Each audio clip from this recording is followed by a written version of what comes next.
pueden cursar sus estudios, y me parece que es una de otras opciones con las que podemos contar. Como a lo largo de esta charla van a escuchar varias cosas sobre marcas, sobre artículos, sobre revistas, pues primero quiero hacer mi declaración de conflicto porque no tengo ningún interés, ni personal, ni político, ni financiero, sobre las publicaciones o los productos que van a escuchar en esta presentación. Y pues de lo que se trata es que hablemos del SARS-CoV-2 y del COVID-19, que es por qué la mucosa bucal es un sitio tan susceptible para su replicación. La parte más importante de la charla me parece que es esta, que son los mitos y realidades de lo que encontramos en la boca a partir de COVID-19, y terminaremos con los retos que enfrenta la estomatología actualmente, algunas recomendaciones y áreas de oportunidad que tenemos y que detectamos. Pues no, regularmente esta primera parte de la charla es un poquito más larga, es más amplia para dar más información sobre el virus, sobre la enfermedad, pero la he reducido porque creo que ya a estas alturas del año, ya un año y medio conociendo este virus, creo que ya todos tenemos suficiente información. El año pasado hubo tanta información como nunca se había visto en ningún momento de la humanidad. Se avanzó de manera muy importante en el desarrollo científico y tecnológico.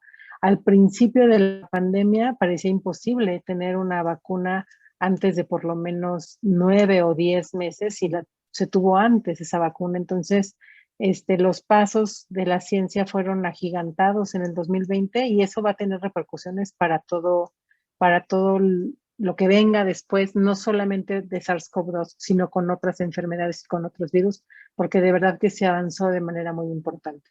Y pues no podemos dejar de lado todas las muertes lamentables que han habido por esta enfermedad, y que pues seguirán ocurriendo ya en menor proporción, pero seguirán ocurriendo lamentablemente. Este es el panorama que tenemos al día de ayer. Ya no la alcancé a actualizar para hoy, pero por lo menos para ayer, el día de ayer hubieron 438,000 nuevos casos.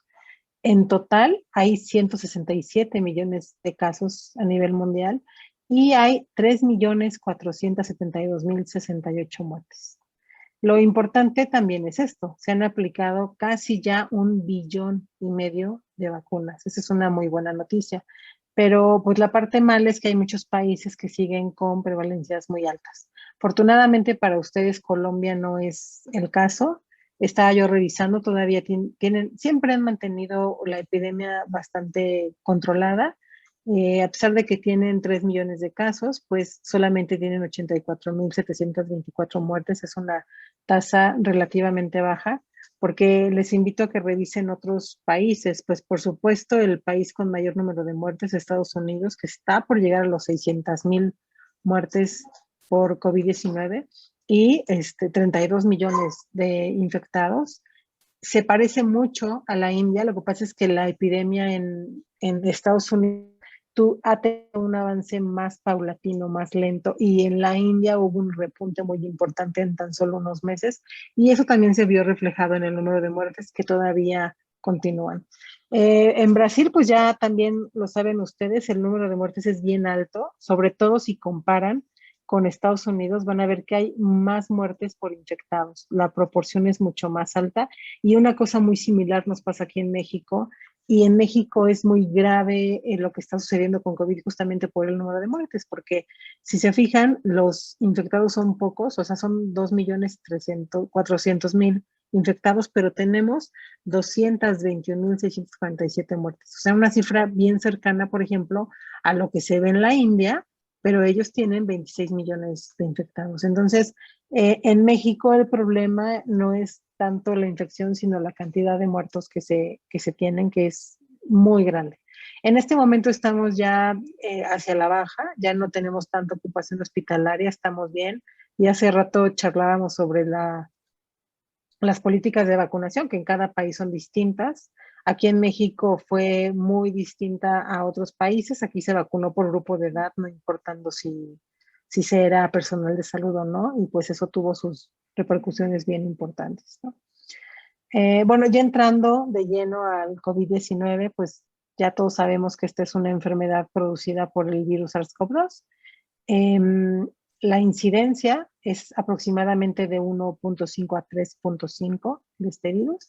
Afortunadamente, la mayoría de los casos son asintomáticos o leves. Hasta el 80% de los pacientes van a desarrollar síntomas muy leves. Sin embargo, 1 de cada 6 van a desarrollar este síndrome respiratorio de estrés agudo, particularmente los mayores de 60 años o los menores de 5 años, las mujeres embarazadas, las personas que sufren enfermedades cardíacas o renales.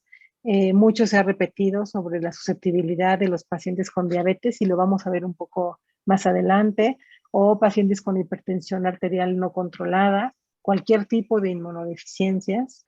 Y esto condiciona a lesión cardíaca aguda y a falla orgánica múltiple, que es lo que puede llevar a la muerte de los pacientes. Hoy no se considera una enfermedad pulmonar, sino un síndrome multisistémico que cursa con microtrombosis. En niños existe esto que se llama síndrome inflamatorio multisistémico, que afortunadamente es muy raro. Es la frecuencia con la que se presenta es menos del 2%. Sin embargo, hay que tenerla en cuenta porque los efectos de este síndrome son muy graves e incluso tiene una tasa de mortalidad relativamente alta. Entonces, a los niños hay que también cuidarlos de esta infección, sobre todo a los menores de 5 años. Y pues el segundo protagonista de la charla, además del SARS-CoV-2, es la AC2, que es la enzima convertidora de angiotensina 2. Esta enzima es muy importante en el sistema renina-angiotensina, que es un sistema que está distribuido en toda la vasculatura del organismo y que ayuda al control de la presión arterial. La particularidad de este SARS-CoV-2 es que no utiliza otras enzimas que sí utilizan otros coronavirus, como la aminopeptidasa N o la dipeptidilpeptidasa 4, que son blancos moleculares terapéuticos más sencillos que la angiotensina 2. Y la angiotensina 2 en ciertos individuos con inflamación crónica puede aumentar los sitios y eso favorece al aumento de los sitios donde el virus puede replicarse. Es entonces importante saber que el virus se va a replicar en las células que expresan CE2, entonces es un blanco para la infección. Y desde inicios de la epidemia, vean, esto es de febrero del año pasado, se sabía en qué sitios hay más ACE2. Por ejemplo, colon, vesícula biliar, el músculo cardíaco, son tejidos con altas tasas de esta enzima, a diferencia de otros que tienen menos. Entonces se han hecho mapas predictivos. Con base en esos mapas predictivos es que se sabe qué sitios son más lábiles para el daño grave ante el coronavirus, ante el SARS-CoV-2. Por ello es que a pesar de que la mucosa bucal o la mucosa nasal son sitios de entrada y donde se puede replicar, la mayor susceptibilidad se encuentra en corazón, pulmones, colon, vesícula. Y eso es importante en términos pronósticos y de seguimiento de los pacientes. En la mucosa bucal, el 94% de las células que tienen este marcador en su superficie, el AC2, son células epiteliales. O sea, son las células que recubren toda la mucosa bucal. Imagínense que todo este epitelio que tenemos, que es muy grande, pues el 94% contiene este marcador que el coronavirus, en cuanto lo encuentra, se posiciona en él para poder fusionarse e incorporar su ARN para comenzar con la infección. Hoy se sabe que además de esta proteína, de esta enzima, ACE2, también existen otras proteínas que ayudan a que el coronavirus se clave o se inserte en la AC2, y uno de ellos es la proteína S, la proteína spike del coronavirus. Este dímero es el que es fundamental para la llegada, la incorporación del material genético y la replicación del virus dentro de las células. Otros estudios nos han mostrado cómo la lengua, por ejemplo, es un tejido que tiene gran cantidad de este marcador y por lo tanto en la lengua puede haber mucha replicación viral. Sin embargo, la mayor replicación viral hoy se considera que se tiene en las glándulas salivales. pesar de que la glándula salival no está expuesta al exterior, es un tejido con un gran número de marcadores para ácidos, de receptores para ácidos. Entonces, la glándula salival es un elemento clave para la replicación del virus. Esta información es bien importante. Como vamos a ver más adelante, se ha sugerido que los pacientes, sobre todo los pacientes odontológicos que llegan al consultorio, pueden hacer un enjuague bucal vigoroso y si tuvieran por ahí algunos fragmentos virales o virus de SARS-CoV-2, con estos colutorios disminuye la carga viral. Entonces hay menor probabilidad de que el individuo se infecte. Y eso es cierto, pero tenemos que tener en consideración que dentro del epitelio del ducto salival el virus se continúa replicando. Por lo tanto, no va a pasar más de 4 o 5 minutos antes de que de nuevo la saliva se vuelva a poblar de virus que provienen del ducto y de los acinos glandulares. Entonces, por eso es que es muy relevante que consideremos al ducto salival y a la glándula salival como un elemento fundamental para la transmisión del virus. Ya se sabe que hasta el 98% de los individuos con COVID-19 presentan virus en la saliva. Es fácil que se pueda aislar, no al infectado. El paciente infectado puede no tener estos números tan altos en saliva y por eso es que las pruebas de tamizaje tienen que ser nasofaringias o orofaringias, para tener la seguridad y no tener falsos negativos. Si ustedes ven esta gráfica, van a observar cómo distintos pacientes hospitalizados no basta con que pase el tiempo para que la carga viral del SARS-CoV-2 disminuya. En ocasiones la carga viral está muy baja y vuelve a aumentar. Y hay pacientes que después de 10, 11 días hospitalizados tienen estos repuntes. Así que la saliva es muy importante en los pacientes. Y bueno, ya lo sabemos porque además es un fluido que nos ayuda a ver si hay anticuerpos, a medir la carga viral de los pacientes. En la glándula salival, por ser un sitio donde el virus se replica con mucha facilidad, es un sitio también de mucho daño, lo que se traduce en una enfermedad que se llama cialadermitis aguda.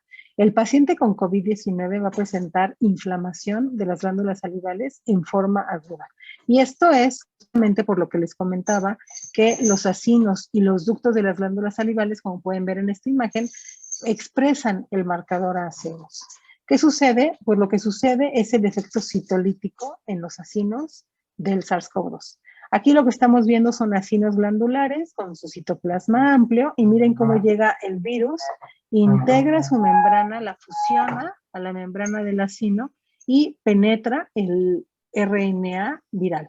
Una vez que penetra en el acino, se comienza a replicar, se replican también las propias proteínas virales y miren la siguiente paso es tener ya viriones. Y el SARS-CoV-2 hace mucho este ciclo lítico. Ya ven que los virus pueden tener ciclos lisogénicos o ciclos líticos. El SARS-CoV-2 tiene un ciclo lítico. Quiere decir que para que salgan los virus, la célula tiene que entrar en apoptosis o tiene que romperse y explotar, y de esa manera es como los virus salen.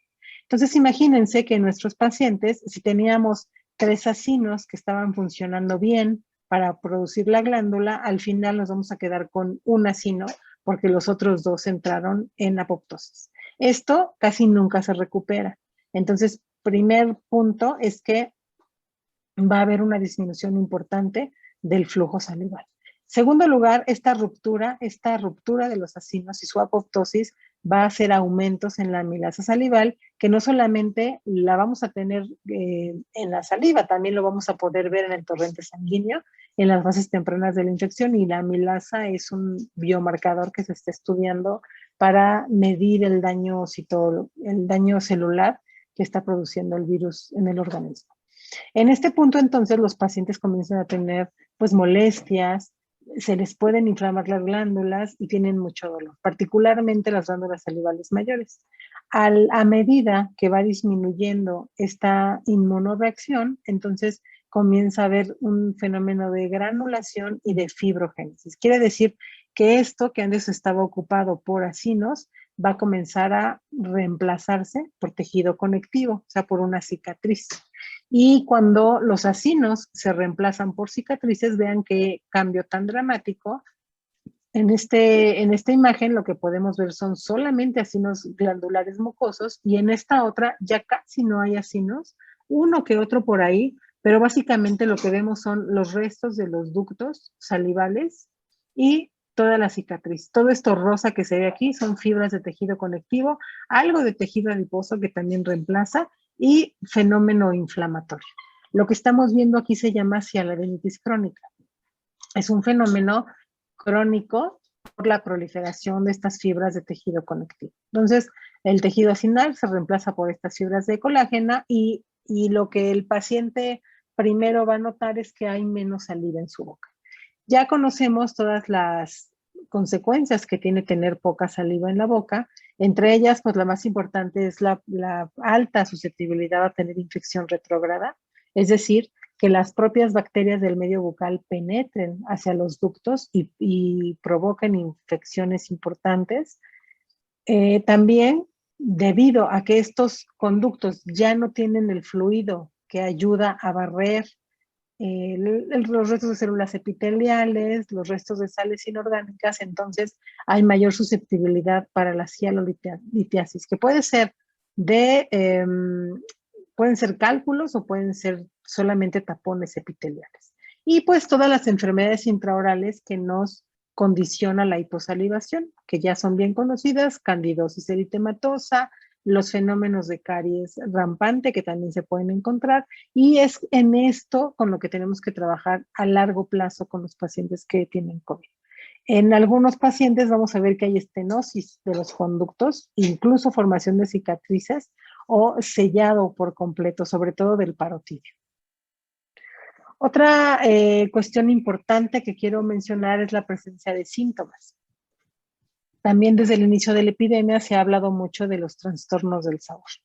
Hay muchos estudios, si ustedes quieren ingresar van a ver que hay un número ya incontable de estudios sobre los síntomas bucales del COVID-19 y todos tienen diferentes frecuencias.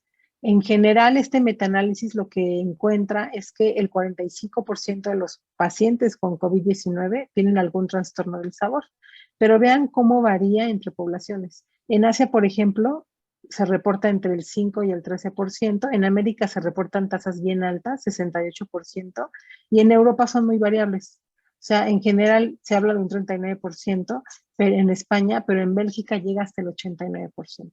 ¿Por qué son estas variaciones? Al principio se creía que podría ser geográfico, que podría estar relacionado con la geografía, pero no. En realidad es que estos trastornos del sabor se presentan en pacientes con enfermedad leve y moderada y particularmente en mujeres.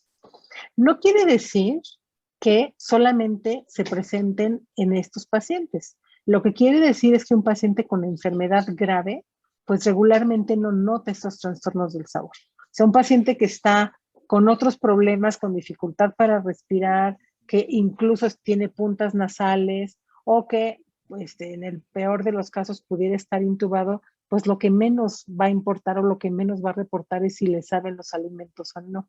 Por eso es que las series son tan variables, porque algunas series tienen pacientes con enfermedad grave y otras con enfermedad moderada. Entonces, lo que tenemos que observar es esto. En general, el SARS-CoV-2 ataca el sistema neurológico, entonces se calcula que en todos los pacientes pudiera haber estos desórdenes del gusto, que se clasifican en tres. La ageusia, que es la incapacidad total para percibir los sabores, y miren, se presenta en un 24%. La hipogeusia, que es una percepción muy disminuida de los sabores, se presentan en un poquito más de un tercio de los pacientes, o la disgeusia. La disgeusia es cuando no se percibe con claridad el sabor o cuando se tiene una percepción distinta de los sabores y se presenta hasta en el 38% de los pacientes. Entonces, sí que es un signo importante para tener en cuenta. En muchos individuos es incluso el signo con el que se debuta, ¿no? Y por ello es que se van a hacer las pruebas, así que hay que tenerlo en consideración. Y como les decía, el SARS-CoV-2 ataca al sistema nervioso central. Este es un área bien importante de estudio que se ha explorado mucho, los estudios son abundantes, pero sí se sabe que el virus llega al sistema nervioso central, atraviesa la barrera hematoencefálica y puede provocar cosas tan inocuas como esto de lo que hablábamos, ageusia o la anosmia también que se presenta, o cosas tan graves como meningitis, ¿no? O encefalitis.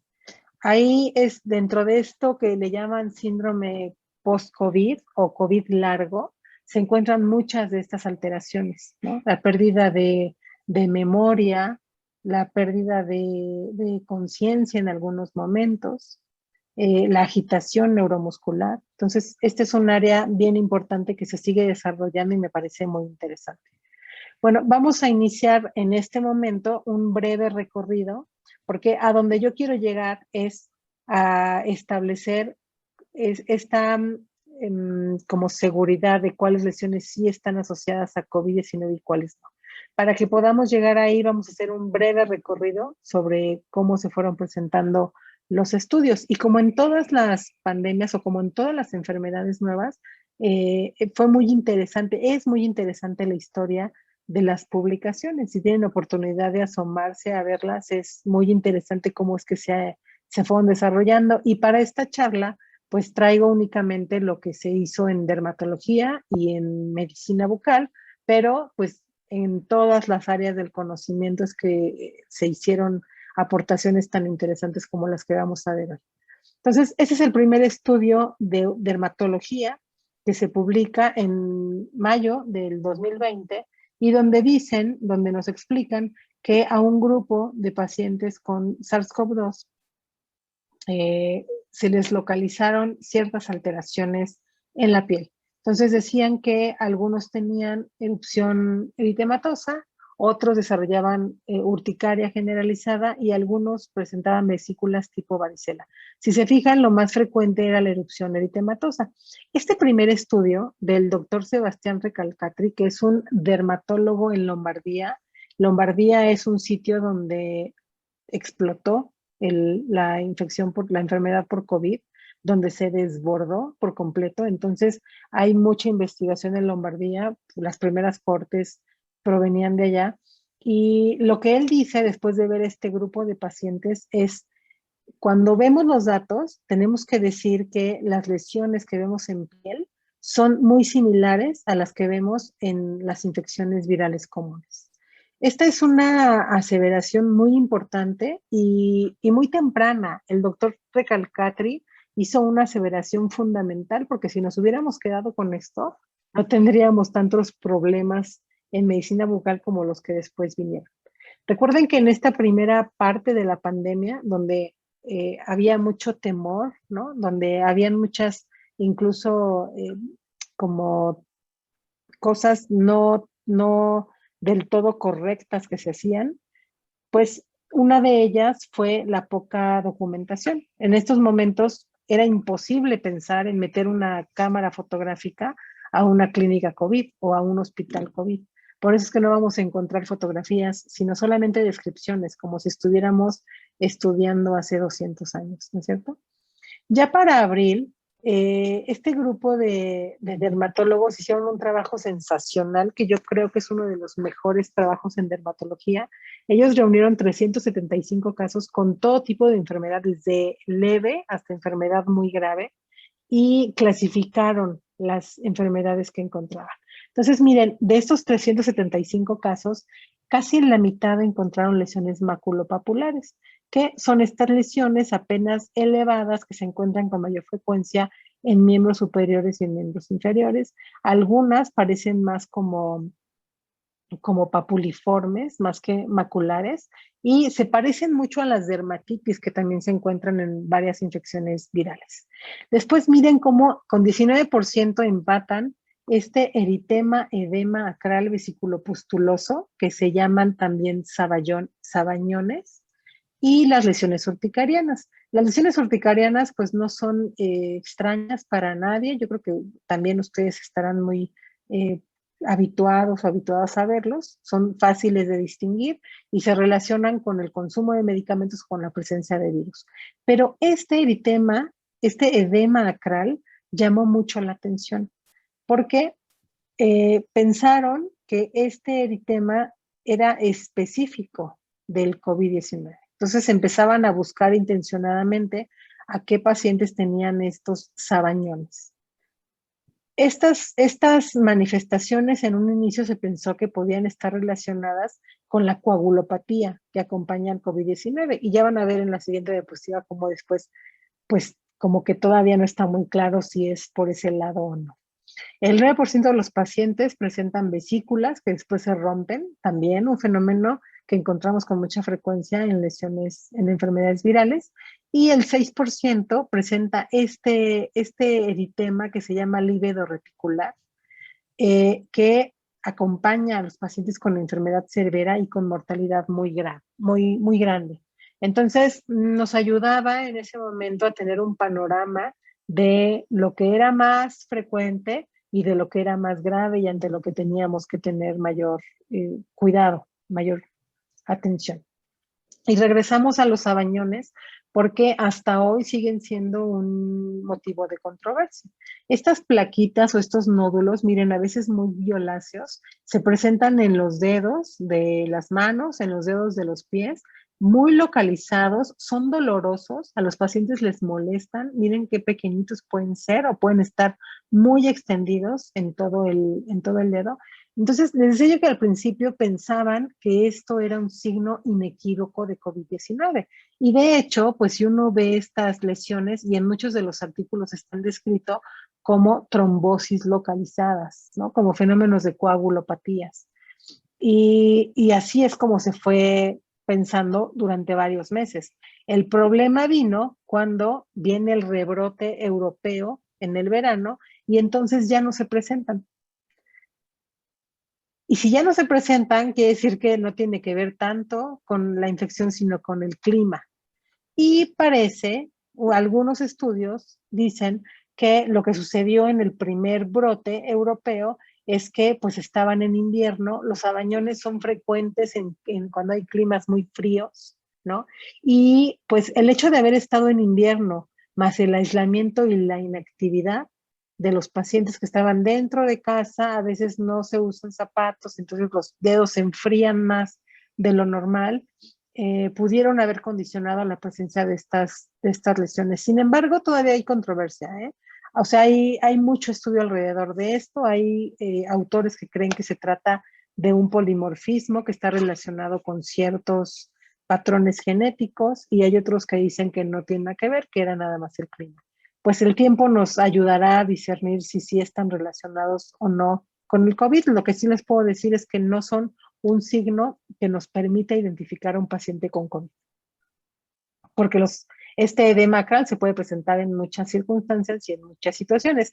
De hecho, en la mayoría de los estudios lo que llamó la atención es que se presentaban en niños que estuvieron cerca de pacientes infectados por COVID, pero que nunca, infectados por SARS-CoV-2, perdón, pero que nunca fueron positivos.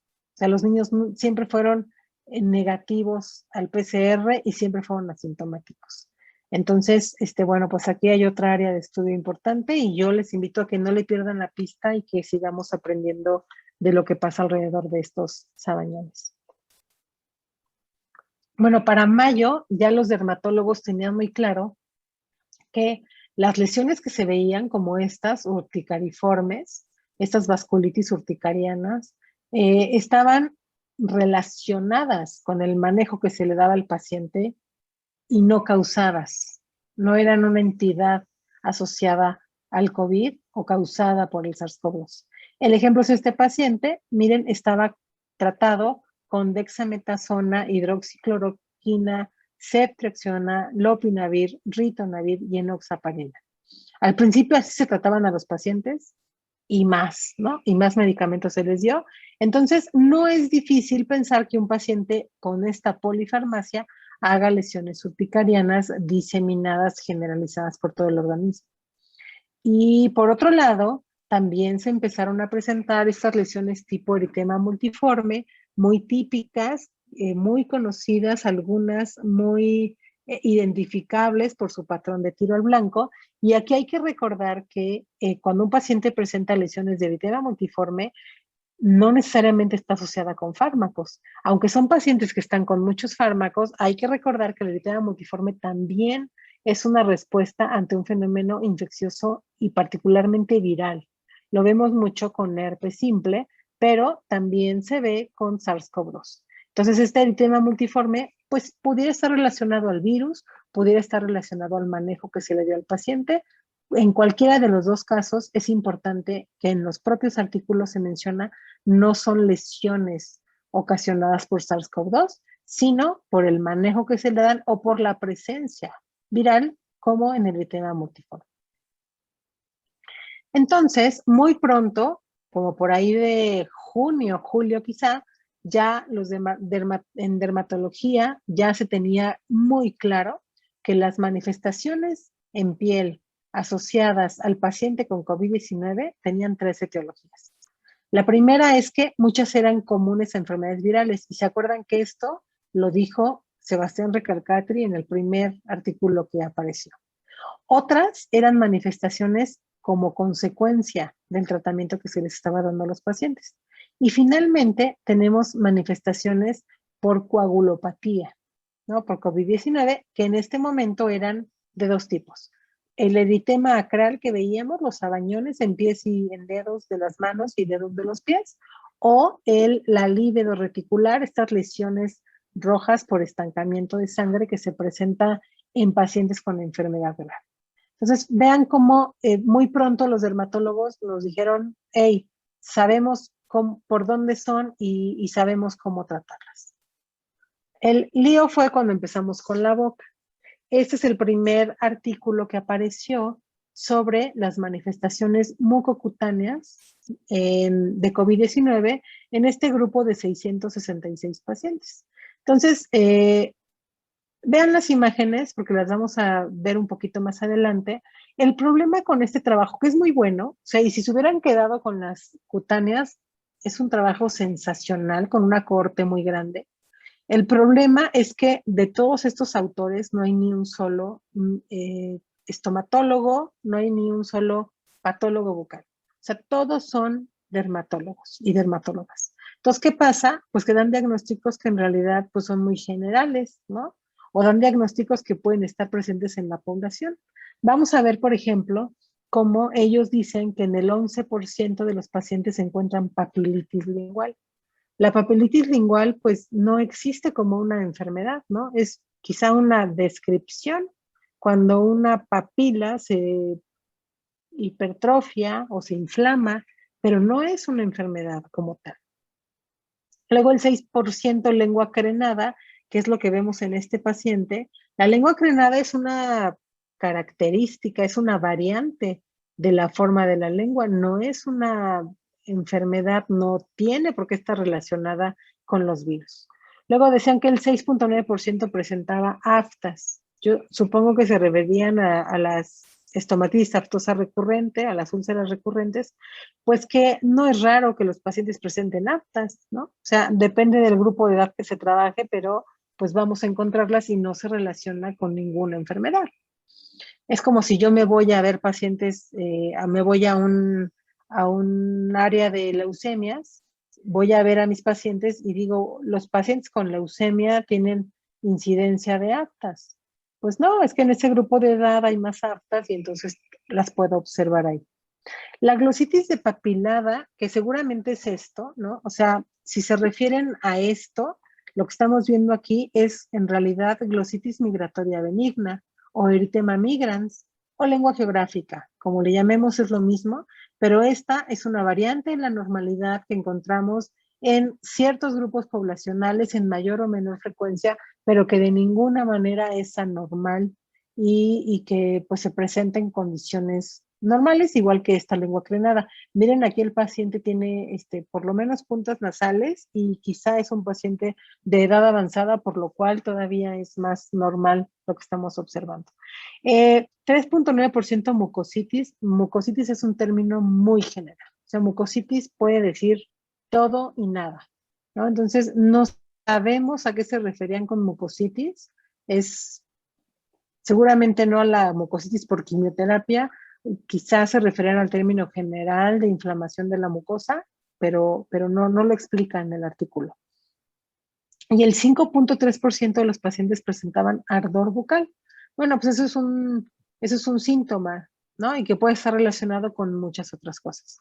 Lo que sí estuvo muy bien es que reportaron la erupción maculopapular que ya habíamos mencionado anteriormente y que es característica de varias enfermedades. Entonces, fíjense cómo este es el primer artículo y de nuevo les pido que vean las imágenes porque las van a encontrar en muchas situaciones posteriores y en algunos lugares en particular. El siguiente trabajo nos decía que en 150 pacientes las úlceras son el hallazgo más común. Y también encontraban petequias, máculas y vesículas. Pero vean cómo este es el segundo trabajo y nos dice que esta es una, fíjense, manifestación bucal de COVID-19 como un síntoma inaugural. O sea, este trabajo francés, que está muy bien escrito, pero que la verdad es que deberían de retractarlo hoy, porque lo que estamos viendo aquí es una microúlcera, quizá y solamente es erosión, la verdad es que no se alcanza a ver muy bien, pero es ahí apenas una úlcera muy pequeñita o una erosión, pues que no tiene que ver con infecciones virales, ¿no? Eso puede ser traumático, seguramente es traumático porque miren cómo el eritema viene hasta acá, está muy eritematoso alrededor. Y por otro lado, pues de nuevo, los pseudosabañones o el eritema acral, que ya vimos que está más relacionado con la época invernal que con una manifestación inaugural o temprana de enfermedad por COVID-19. Otra cosa que pasó mucho con los estudios es esto. Vean cómo se mezclaba, o sea, se mezclaba los pacientes con la enfermedad COVID-19 y los pacientes infectados por SARS-CoV-2, ¿no? En realidad, pues lo que se tendría que haber estudiado es a los pacientes enfermos con COVID-19, porque son los que presentan alteraciones sistémicas, pero se hizo una mezcla bastante importante. Vean el caso aquí se presentan 3 casos en este artículo que se llama lesiones orales vesiculobulbosas asociadas con SARS-CoV-2. En realidad lo que estamos viendo aquí clínicamente es muy compatible con herpes simple, ¿no? Y lo que vemos acá por la extensión y por cómo respeta la línea media es muy parecido al herpes zóster. Entonces, en realidad podríamos estar ante herpes y que pues por las condiciones de los pacientes se desarrolla. Recuerden que son pacientes que desarrollan fiebre, que están con corticoides, que están con inhaladores, les dan corticoides locales y sistémicos. Entonces, pues estas no son manifestaciones del SARS-CoV-2, sino del virus del herpes simple. Y otras cosas que nos mencionan es este eritema, esta vasculitis, como consecuencia de los múltiples tratamientos que se les dan a los pacientes. Y miren, en la mucosa labial, otra vez, presencia de vesículas que son muy sugestivas de infección por herpes. En una paciente con neumonía bilateral, con puntas, es decir, es una paciente que tiene cierto grado de inmunosupresión y que no resulta difícil pensar que desarrolle este tipo de infecciones. Entonces, para el mes de mayo, si ustedes pueden ver, rápidamente surgieron las respuestas de varios autores a lo que les estoy comentando. O sea, comenzaban a decir, ninguno de estos trabajos que se han presentado tienen que ver con SARS-CoV-2. Es otro el espectro de lo que estamos viendo y hay que aclarar que en este momento de la pandemia lo que se requiere es información e información fidedigna. Este fue un primer llamado que la verdad lamento que no haya sido escuchado, sobre todo por los editores de las revistas y por los revisores, porque se siguieron publicando trabajos todavía con menos rigor científico. Y vean, por ejemplo, este trabajo, yo quiero que vean las revistas. El International Journal of Infectious Diseases es una revista donde ya quisiera yo algún día publicar. Tiene un factor de impacto del 10. O sea, es una revista muy importante en el área de infectología. ¿Y qué pasó ahí? Pues que estábamos inmersos en la locura de la pandemia, temerosos, y pues estos autores, la verdad, pues sí, se fueron a lo grande y se fueron a revistas muy grandes donde seguramente no había patólogos bucales o estomatólogos como revisores. ¿Y qué pasó? Pues que se publicó esto, que también creo que debería de retractarse, porque vean lo que dice, lesiones orales, mucosas en COVID-19, signos nuevos o manifestaciones secundarias. Un paciente de 67 años, hipertenso y post-trasplantado, o sea, ¿qué más inmunosupresión podría tener? Intubado orotraquealmente, vean con cuántos medicamentos, hidroxicloroquina, ceftriaxona, acitromicina, trinetropima y sulfametoxazol, y nos dicen que estas son las lesiones asociadas a COVID-19. Lo que estamos viendo aquí, o sea, para cualquier estomatólogo, este es un diagnóstico así de ojeada rápida. Estamos viendo glositis migratoria benigna, muy típica. Sí exacerbada por la inmunosupresión, por los factores locales, pero esto es nada más que una eritema migrans. Quizá puede haber un poco de candidosis eritematosa, se ve la lengua un poco roja, el paciente está intubado, o sea, lo menos que le podría pasar es tener candidosis. Y por otro lado, este trabajo también es bien lamentable, es un trabajo que se publicó en Oral Diseases, y miren, se llama Úlceras en la lengua asociadas con SARS-CoV-2, una serie de casos. Este autor se llama Abanov Riad, es yo no estoy segura, no estoy totalmente cierta si es odontólogo o no, ya se me olvidó, pero en algún momento lo googleé y pues es alguien que pues tiene demasiada iniciativa. Yo les invito luego a que lo busquen porque tiene artículos de todo. Y él hizo, como decimos aquí en México, hizo su agosto con el SARS-CoV-2 y con el COVID-19 porque publicó muchísimos artículos, pero ninguno es bueno. Entonces publicó manifestaciones del SARS-CoV-2, manifestaciones de la lengua, manifestaciones de los carrillos, manifestaciones de los labios, manifestaciones después de que te toman una prueba, manifestaciones después de la vacuna. O sea, publicó mucho. Y él tiene esta serie de 27 casos. La única foto que nos muestra es esta, ¿no? Y bueno, yo creo que nadie pensaría que esto es una úlcera asociada a SARS-CoV-2.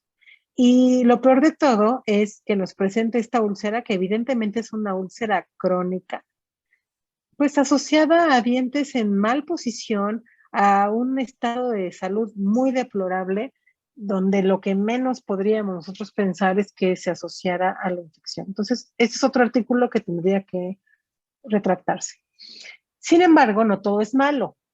Hay artículos buenos. Este artículo del grupo brasileño, muy bueno, publicado a mediados del año pasado, es muy interesante porque vean cómo se ve claramente la diferencia entre dos poblaciones. O sea, aquí nos dicen, bueno, tenemos este grupo de pacientes y miren las edades, 80 años, 70 años, 72 años. O sea, aquí están los pacientes de edad avanzada. ¿Y qué es lo que vemos en ellos? Algunos intubados, otros con puntas nasales.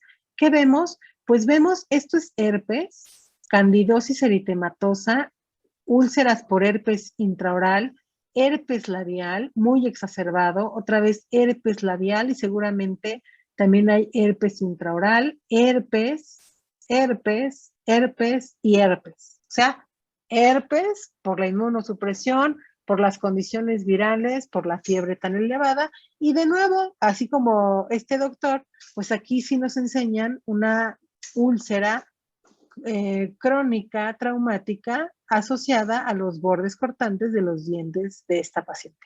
Y por otro lado nos presentan a su población joven. Vean, ellos son 30, 20, 28 años y lo que estamos observando, yo creo que para nadie va a ser difícil identificarlos, son aftas, son úlceras recurrentes que las podemos encontrar en esta población y con la frecuencia con la que se encontró.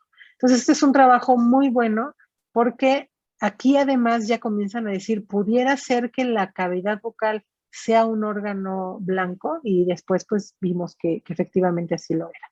Entonces, ¿qué pasó a partir de ahí? Nadie leyó el último artículo del grupo brasileño. ¿Se acuerdan de estas imágenes?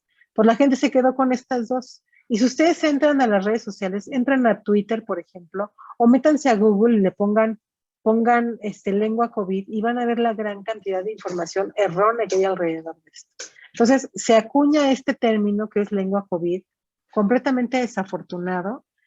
Hay muchos artículos al respecto que dicen que esto es lengua COVID y que es un signo premonitorio de que tienes enfermedad por SARS-CoV. Y esto ha causado muchísimo daño a los servicios de salud, particularmente, pues a mí, yo les puedo decir que a mí me llegan pacientes que la verdad es que no deberían de llegar a consulta porque lo que tienen son lenguas geográficas y llegan muy espantados y llegan asustados. Y a veces uno deja de darle atención a otros pacientes que sí lo requieren por esto, por la infodemia, que es muy grave. También, si pueden en algún momento hacer esta búsqueda, van a ver cómo hay una gran desinformación. Cuando vi este encabezado que decía, bueno, ¿será que sí es real? Y dicen, sí, es totalmente real. Y aquí una explicación sin ningún sustento, ¿no? Hablando, por ejemplo, de que la lengua COVID es un síntoma, o sea, ni siquiera se utiliza la terminología adecuada, porque bueno, en el supuesto caso de que esto estuviera asociado, pues en todo caso sería un signo, ¿no? No un síntoma. Y entonces, no, pues no vamos a ir por la vida enseñando la lengua a ver si tienes COVID o no, y tampoco sembrando el pánico. Este investigador, o no sé qué es, dentista, no creo que sea investigador de la India, se la pasó dando entrevistas a los medios hablando de la lengua COVID y alertando a los pacientes. Imagínense qué grave, ¿no? Porque pues yo tengo lengua geográfica y mucha gente tiene lengua geográfica. Entonces, sembrar el pánico en un momento en el que lo que se necesitaba era certidumbre, me parece muy grave. Y pues bueno, van a haber muchas publicaciones al respecto. Entonces, yo creo que la primera nota importante de esta charla es, ya llegando casi a la mitad, es que no existe la lengua COVID, ¿no? Y este artículo del doctor Gueirós en Oral Diseases, que les recomiendo mucho leerlo, nos dice, hay que tener cuidado, porque en tiempos de pandemia no todo es COVID. O sea, en tiempos de pandemia la gente sigue teniendo aftas y sigue teniendo herpes, y a lo mejor hasta lo tiene más, porque estamos más estresados y tenemos otras cosas que nos están sucediendo. Entonces, muy importante, en tiempos de pandemia no todo es COVID. ¿Y por qué? Pues porque tampoco es muy relevante lo que nos presente. Por ejemplo, esta paciente que vi por ahí de agosto del año pasado, sí tenía COVID, una prueba PCR positiva, estaba tratándose en casa y presenta estas pequeñas lesiones eritematosas. Ok, hay que tomarlas así, hay que tratarlas como las manifestaciones de cualquier enfermedad viral que veríamos. Esto ni nos tiene que alertar ni nos tendría por qué sorprender. Y también vi pacientes asintomáticos con pruebas con PCRs positivas que tenían estas manifestaciones. ¿Que están relacionadas con COVID? Probablemente no. Es muy probable que este paciente lo que tiene es una exacerbación del eritema migrans o de la bursitis migratoria benigna y no hay que hacerle nada más. Esto no es ningún signo. Él estaba muy espantado porque decía que terapia intensiva, que si había más riesgo de que lo internaran, quería comprar un concentrador y no, solo es desinformación, ¿no? Algunas áreas eritematosas que pudiera ser el inicio de candidosis u otras cosas que no ayudan al diagnóstico de estos pacientes. Y también pacientes sanos, estos muchísimos pacientes sanos que de repente leen esto sobre la lengua COVID y entonces se espantan porque ven que su lengua se parece a eso que están presentando y entonces empiezan a buscar atención clínica. Muy importante darles la información y decirles que esto lo han tenido siempre, que sí se exacerba y por supuesto que hay momentos en los que les va a doler y va a tener más sintomatología, pero comentarles que es normal, ¿no? Hay que documentarnos sobre la glositis migratoria benigna porque es un tema que quizá vimos ahí en la licenciatura de pasada y no manejamos muy bien, aunque es muy sencillo su diagnóstico. Sí es bueno que nos documentemos para que al paciente le digamos por qué la tiene, por qué se ve así, qué va a pasar con el tiempo, cómo esperamos verlo en algunos años, y eso a los pacientes les da mucha confianza. Si yo no le digo bien la información y nada más le digo, no, lo que tiene no es lengua COVID y punto, porque tengo otros pacientes, él se va a ir con otra persona y pues no va a estar satisfecho, ¿no? Y van a buscar, incluso buscan que se les tome biopsias. Entonces, la información es muy importante. Regreso al punto de que recordemos que en la mucosa bucal es uno de los sitios donde podemos identificar manifestaciones que se asocian a infecciones virales. Muchas de las infecciones virales que cursan con prodromos tienen características clínicas inespecíficas. Es decir, si yo veo a este paciente, yo no sé si el paciente va a tener rubiola, sarampión, escarlatina, enfermedad de mano, pie y boca. O sea, lo que sé es que estamos ante un prodromo. Y si sumo los hallazgos y veo que hay en piel, veo la fiebre, veo linfadenopatía, entonces nos podemos guiar. Pero por otro lado, las únicas manifestaciones que son un poco específicas son estos eritemas que le llaman mancha de Koplik, que están asociados al sarampión, ¿no? Por otro lado, nada puede ser totalmente específica. Estas petequias que se pueden observar en paladar o en mucosas yugales, pues son muy comunes a varios cuadros virales y claro que podemos encontrarlas en SARS-CoV-2 como podemos encontrarlas en cualquier otra enfermedad viral. Algo importante, yo no sé en Colombia qué tal estén con el manejo, pero aquí en México sí estamos mal del propio gobierno.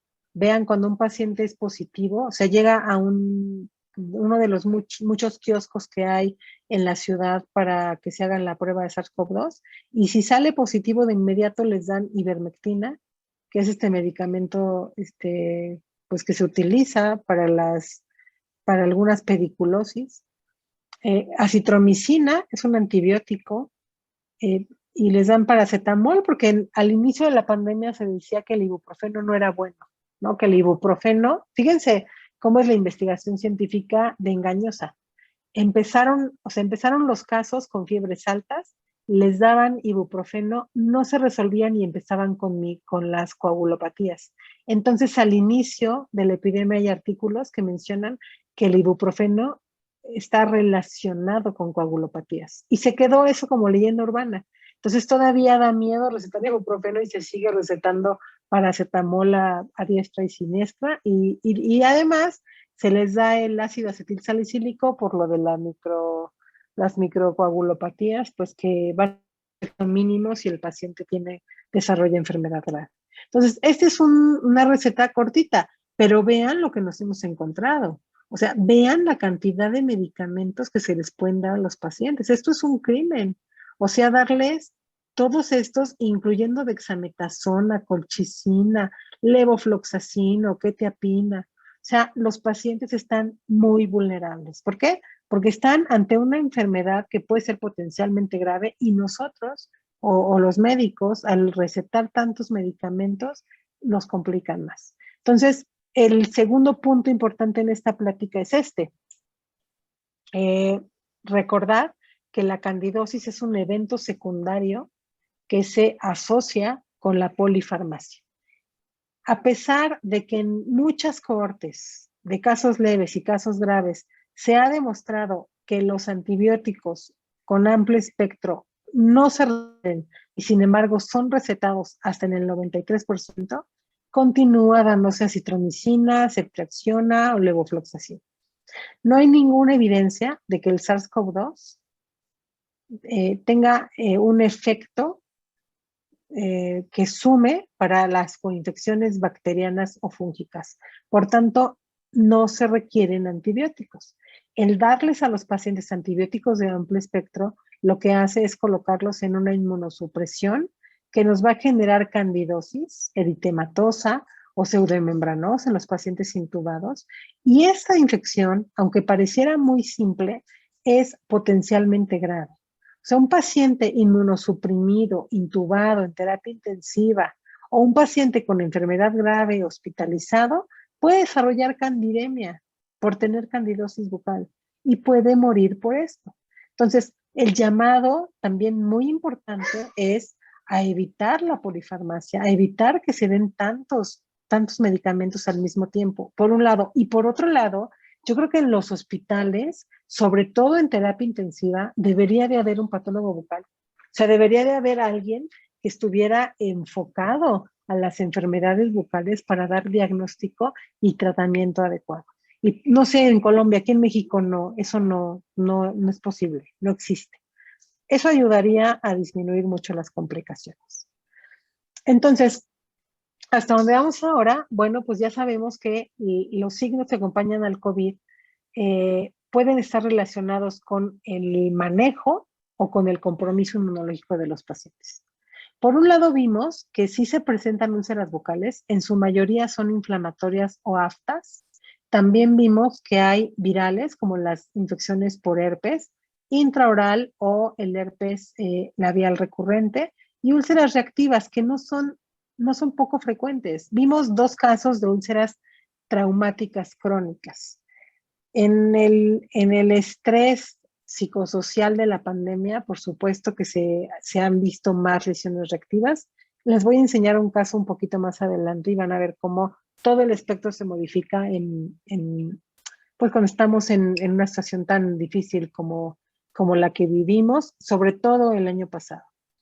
El paciente también tiene mayor susceptibilidad a tener otras infecciones y no hay que olvidar esto, la carga psicosocial de la pandemia, el estar más estresados por distintas cosas, porque te puedes infectar, porque se pueden infectar tus papás, porque no alcanzas a trabajar adecuadamente o porque vas a trabajar y no quieres y quieres estar resguardado, porque no te toca vacuna o porque te da miedo la vacuna o porque no tienes trabajo, porque el COVID también acabó con muchas fuentes de empleo. O sea, todo eso repercute en la mucosa bucal y sabemos que el estrés modifica la inmunidad local y claro que podemos encontrar muchas manifestaciones.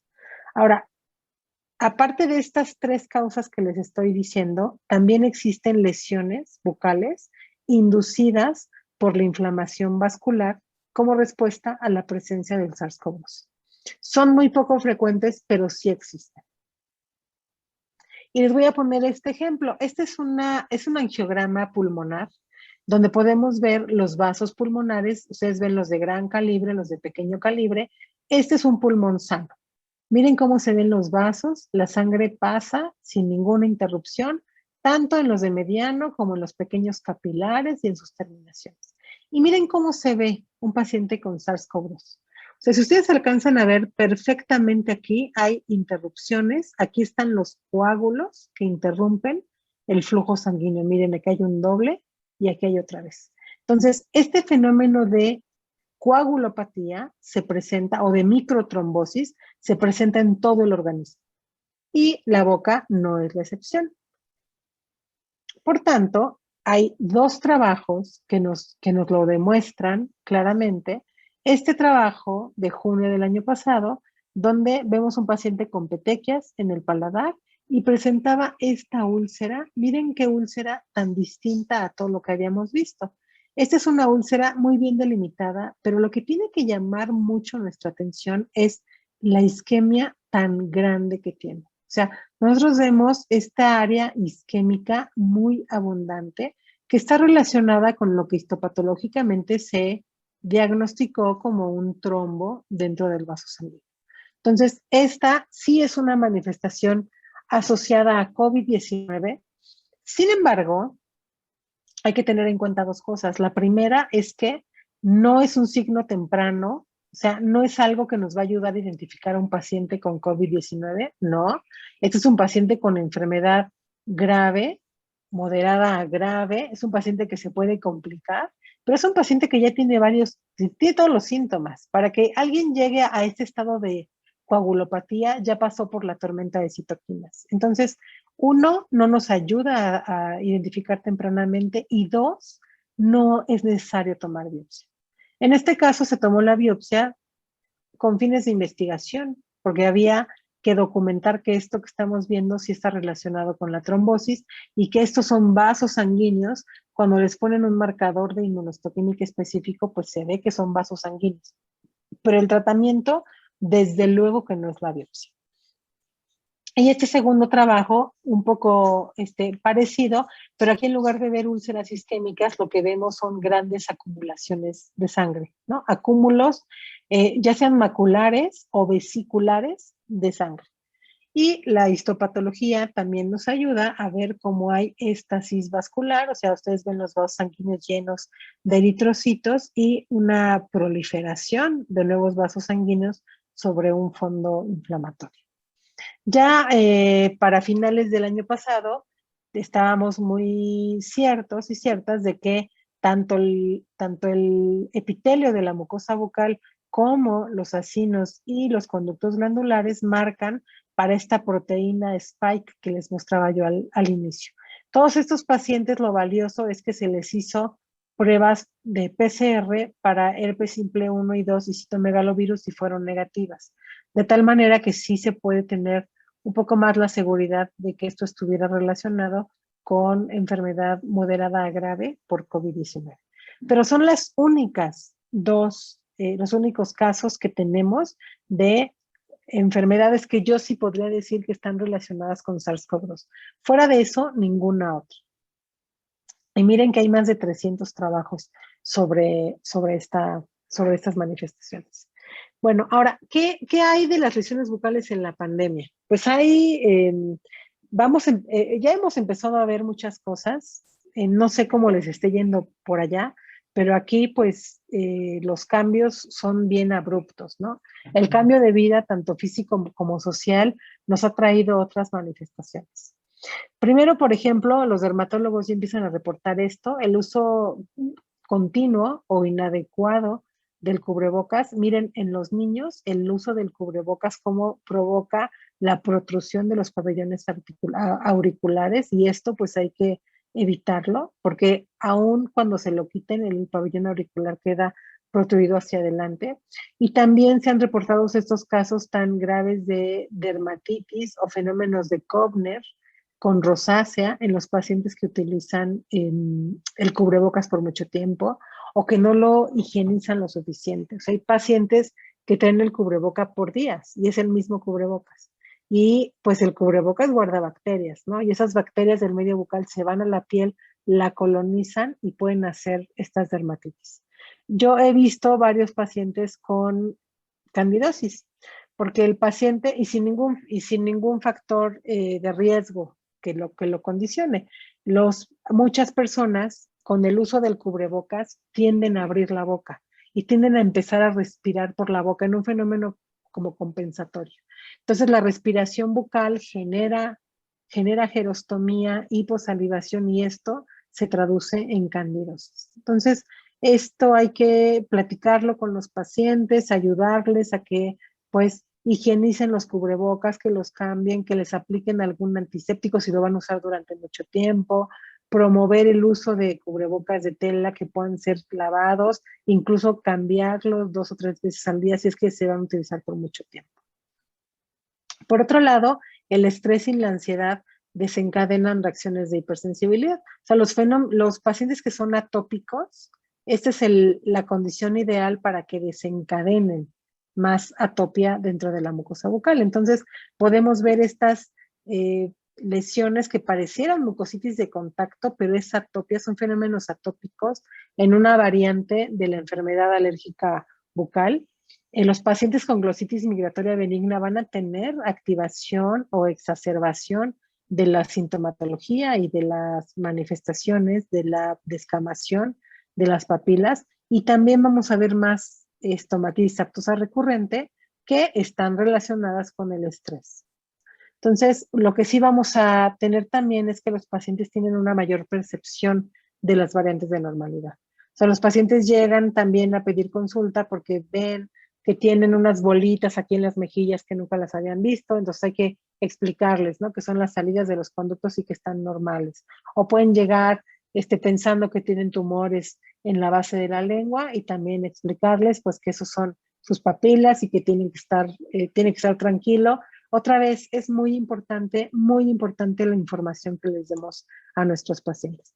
Y miren este caso que recién vimos hace no mucho tiempo, esta mujer de 72 años que después de visitar varios consultorios dentales, fue referida a nuestro servicio, porque nos decía que ella tenía un año con lesiones en la piel y en la boca, y que ella ya estaba muy preocupada, ¿no? En el último mes ella se había visto dentro de su boca que tenía lesiones COVID, como las que había visto en internet, nos dijo, ¿no? Pero miren, de entrada, quiero que noten cuándo empezaron las molestias de la paciente, y empiezan en marzo del 2020, y que noten también que es una señora de 72 años, ¿no? En la piel, pues tenía huella de rascado reciente, urticarianas, algunas cicatrices, y en la mucosa bucal presentaba esta pequeña erosión, y ella decía que le salía con mucha frecuencia aquí y en otros sitios y que se las rompía con las manos. Bueno, cuando me dijo que tenía un año de evolución con muchas lesiones en la piel y en la boca, yo inmediatamente pensé, mujer, 72 años, lesiones en pie y en la boca, mi diagnóstico se dirigió hacia las enfermedades vesículo-ampollosas, ¿no? Uno tiene que irse hacia allá para ver qué es lo que tiene la paciente. Pero cuando la revisamos, ay, espérenme un minuto porque en esta diapositiva, no sé por qué se me detiene mucho. Yo creo que debe estar muy pesada la imagen y ahorita bien. Empezamos a interrogar a la paciente y lo primero que me llamó la atención fue ver sus uñas. Voy a regresarme, espero que no se atore. Ahí está. Me llamó mucho la atención sus uñas porque miren, bueno, primero tiene algunas pigmentaciones, pero noten cómo tiene huellas de mordida, ¿no? Y aquí también, demasiada mordida, incluso con un poco de onicomicosis. Eso me llamó la atención. No vi ningún signo de enfermedad vesículo ampollosa. Sí, también aquí mucho eritema. La paciente se rompe las cutículas, se las muerde con los dientes. Y miren a la exploración bucal. O sea, lo que vemos es esta descamación de la mucosa yugal derecha e izquierda, estas áreas hiperqueratóxicas que se desprenden. Y miren, en la mucosa labial son muy abundantes, en la mucosa labial inferior, ¿no? Algunas áreas ya de erosión. Cuando vi esta úlcera le pregunté que por qué estaba ahí, que si se había lastimado, me dijo sí, me lastimé con el cepillo porque siento que me tengo que cepillar con mucha fuerza, porque siento como que tengo estas placas en la boca y creo que es una infección, y creo que es una infección grave. La paciente tenía pavor a tener COVID, la habían vacunado una semana antes de que fuera a la consulta, pero lo que la paciente tiene es Morsicatio buccarum, que es una manifestación que vemos en jóvenes y que vemos en jóvenes estresados, ¿no? O sea, con mucha frecuencia lo vemos en estudiantes, en deportistas de alto rendimiento, y está relacionado con cuadros muy grandes de ansiedad y de estrés. No veíamos Morsicatio buccarum en personas de esta edad, mujeres de 70 años. Imagínense, su problema inició un año atrás, justo cuando llegaron los primeros casos a México. Entonces, qué delicado, ¿no? Que esta señora haya pasado un año completo sufriendo con el temor de tener una enfermedad grave, una enfermedad que pues podría poner en peligro su vida cuando lo que tenía clínicamente solamente era las manifestaciones de estrés. Y en este punto yo creo que hay que tener mucho cuidado con nuestros pacientes de la tercera edad. O sea, la gente de la tercera edad creo que es de las poblaciones que más han sufrido durante esta pandemia. Muchos de ellos dejaron de recibir visitas, en muchos de ellos los hijos o los nietos tuvieron la ocasión ideal para dejar de frecuentarlos, para alejarse. Muchos estuvieron un año completamente aislados de la sociedad. Entonces, el estrés en ellos es muy importante. Además, imagínense que les digan a ustedes que hay una infección y que la tasa de mortalidad es por ahí del 70%. O sea, el estrés yo creo que es inimaginable el que ellos vivieron. Y hay que tenerlo muy en cuenta cuando estemos revisando, cuando hagamos diagnóstico, considerarlo. Y otras dos poblaciones muy vulnerables son estas. O sea, Los adolescentes, fíjense, 7 de cada 10 están deprimidos, ¿no? Tienen problemas para socializar, para salir de casa, volver a la normalidad. Aquí en México todavía no regresamos, o sea, aquí todo sigue online, las escuelas siguen en línea y esperemos que ya pronto se reactiven porque esto es algo bien grave y es algo que va a impactar socialmente en los siguientes años, ¿no? Y por otro lado, pues las que somos mamás, ¿no? Algunos papás que también pueden estar en casa, pero trabajo en casa, más escuelas en casa, más casa, también son síntomas de estrés muy importantes. Entonces, siempre al hacer diagnóstico hay que tener en cuenta estas 3 condiciones que van a ser bien relevantes y bien importantes.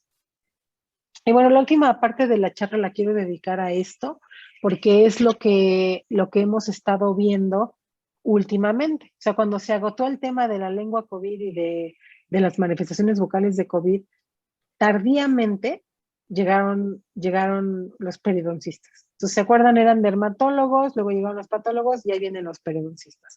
Y para que platiquemos brevemente sobre COVID-19 y periodoncia, quiero brevemente recordarles que la mortalidad por COVID-19 se relaciona con la edad, con la presencia de enfermedades sistémicas y con inmunosupresión.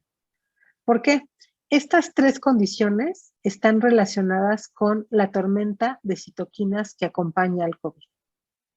Estas 3 condiciones tienen ya, es como tener una pistola y cargarla, ¿no? Ya tienen cargado el gatillo, entonces es más fácil disparar.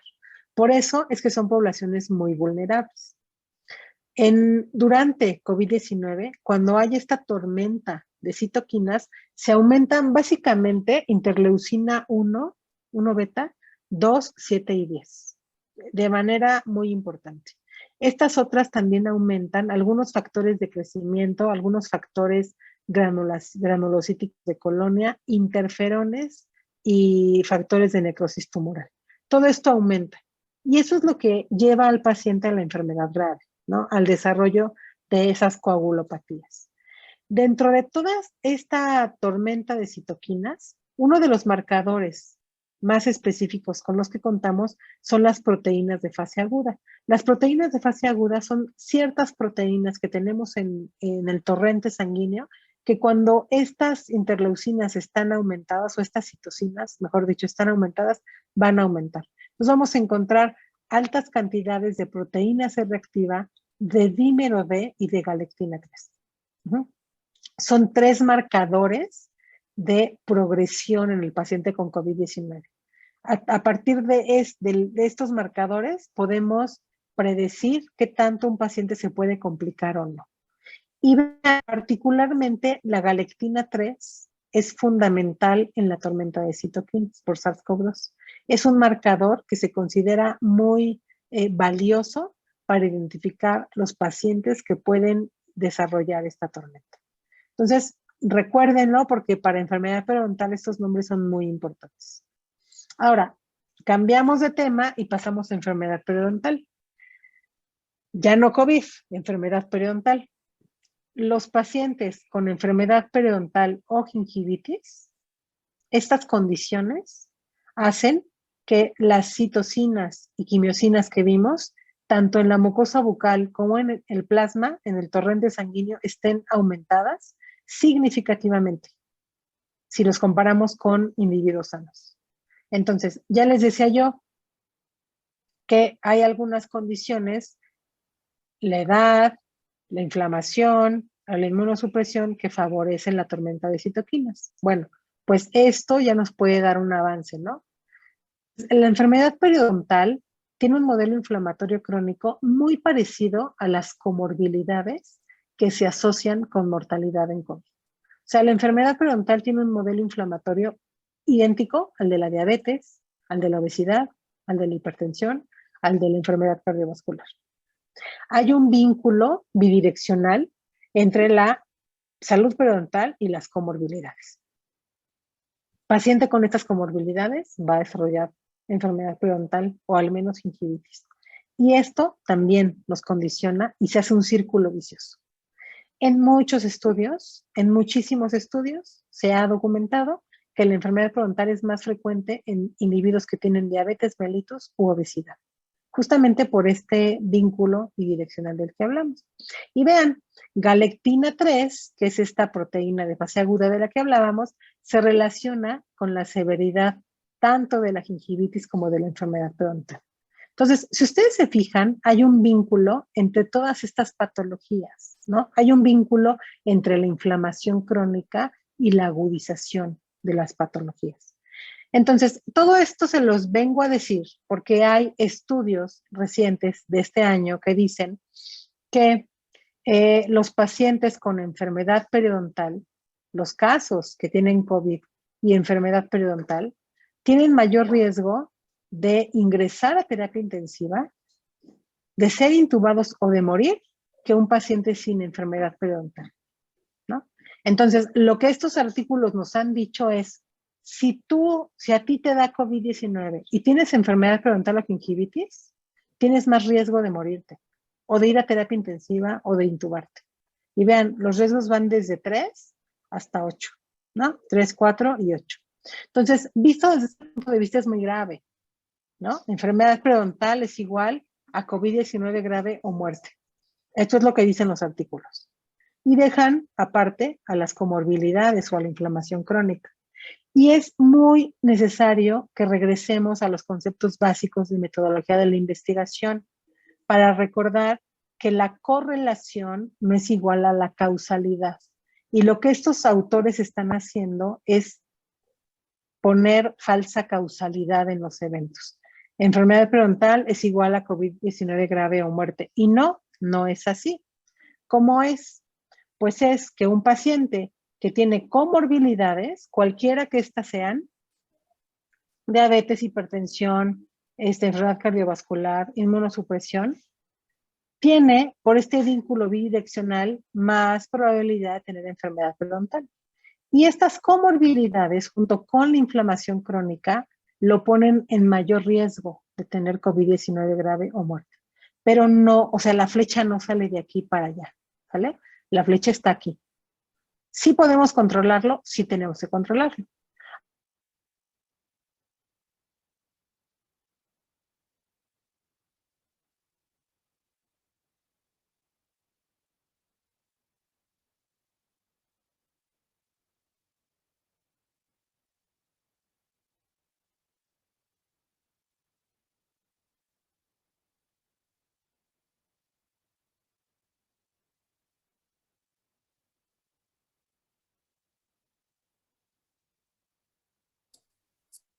Hola, doctora. Está silenciada, doc. Listo, perdón que se me fue el internet un minuto. Sí. Platíquenme Okay. en qué me quedé, por favor. Bueno, ya estábamos aquí en el vínculo bidireccional. Hola. Ese punto exactamente. Ok, gracias, Eliana. Entonces, lo que es muy importante es regresar a esto. Correlación no es igual a causalidad, ¿de acuerdo? La comorbilidad nos lleva a COVID-19 grave o a muerte, no la enfermedad periodontal. ¿Qué hay que hacer en este sentido? Pues lo que hemos venido haciendo, ¿no? No caer en pánico, pero así como cuando empezó la pandemia, hubieron muchas recomendaciones que son muy útiles, ¿no? Las recomendaciones para estar en casa, como pues tener una dieta equilibrada, favorecer actividades que sean benéficas para la salud cardiopulmonar, no estresarse, hacer ejercicio, pues la hidratación constante, pues también es muy importante la estomatología preventiva. Con y sin COVID-19 tendríamos que estar hablando de un control adecuado de pacientes con enfermedad periodontal. Tendríamos que estar hablando de la higiene dental, ¿no? Y no querer ponerle a la enfermedad periodontal una connotación tan grave como la que se le ha puesto últimamente. Y bueno, hasta ahí llega la sección de COVID-19 y manifestaciones bucales. A partir de aquí es la parte de estomatología. No sé si quieren que continúe con eso o nos quedamos hasta ahí. Yo creo que podemos continuar, claro que sí. Sí, Ok. claro que sí. Bueno, pues vamos a ver entonces qué repercusiones tiene para la estomatología, que de acuerdo con lo que platiqué con las doctoras antes de entrar, pues creo que a ustedes les ha ido bastante bien. Aquí en México no tanto. Yo les que desafortunadamente por las políticas por las políticas federales, los odontólogos no fuimos vacunados al inicio. Las vacunas fueron dadas por grupos de edad, pero pues ya sabemos que dentro de los trabajadores que tienen mayor riesgo de adquirir la infección, por encima de los paramédicos y de las de enfermedad, están los dentistas, ¿no? No hay una profesión que tenga más contacto con aerosoles que la nuestra. Así que nosotros estamos clasificados dentro de la pirámide de riesgo ocupacional como los que tienen el riesgo más alto para infectarse por SARS-CoV-2, un riesgo muy alto.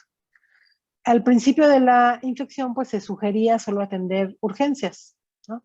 Lo cual trajo consecuencias económicas pues muy importantes.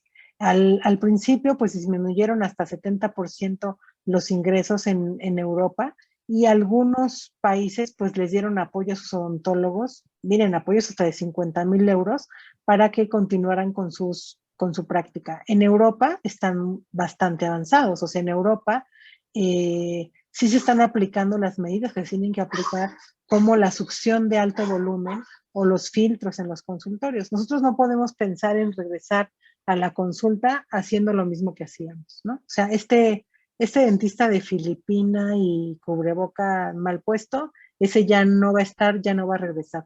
Así como cuando apareció el VIH, hubo un cambio radical en la estomatología porque el odontólogo empezó a usar guantes, que antes no se usaban guantes. Bueno, pues ahora el odontólogo empieza a usar para todos los procedimientos careta, y tendría que estar usando N95 para los procedimientos con aerosoles. Ojalá que sí lo estén haciendo. Hay que comenzar a trabajar en disminuir los riesgos.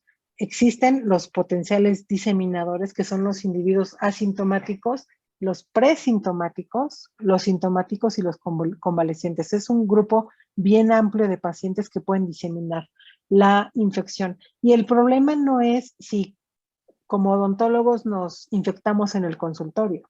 El problema son los pacientes que vienen después. Si yo después de un paciente asintomático, presintomático, después voy a ver a quién, ¿no? Un paciente que puede ser con comorbilidades, un paciente de edad avanzada, ese es el riesgo más grande.